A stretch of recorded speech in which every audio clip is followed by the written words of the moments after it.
Painting workshop ഉടമയെ കുളത്തിൽ മരിച്ച നിലയിൽ കണ്ടെത്തി. കൊല്ലം പുനലൂരിലാണ് സംഭവം. ഇളമ്പൽ സ്വാഗതമുക്ക് സ്വദേശി 57 വയസ്സുള്ള സോമൻ പിള്ളയാണ് മരണപ്പെട്ടത്.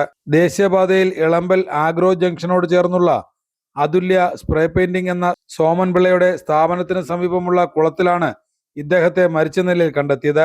രാവിലെ വർക്ക്ഷോപ്പിലെത്തിയ സോമൻ പിള്ളയെ കാണാത്തതിനെ തുടർന്ന് വർക്ക്ഷോപ്പിലെ തന്നെ ജീവനക്കാരൻ പ്രദേശത്ത് നടത്തിയ പരിശോധനയിലാണ് കുളത്തിൽ മുങ്ങിത്താഴ്ന്ന നിലയിൽ മൃതദേഹം കണ്ടത്.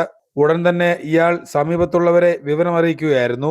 തുടർന്ന് പുനലൂർ പോലീസ് സ്ഥലത്തെത്തി ഫയർഫോഴ്സിന്റെ സഹായത്തോടെ മൃതദേഹം കരയ്ക്കെടുത്തു. നടപടിക്രമങ്ങൾ പൂർത്തിയാക്കി മൃതദേഹം പുനലൂർ താലൂക്ക് ആശുപത്രി മോർച്ചറിയിലേക്ക് മാറ്റി.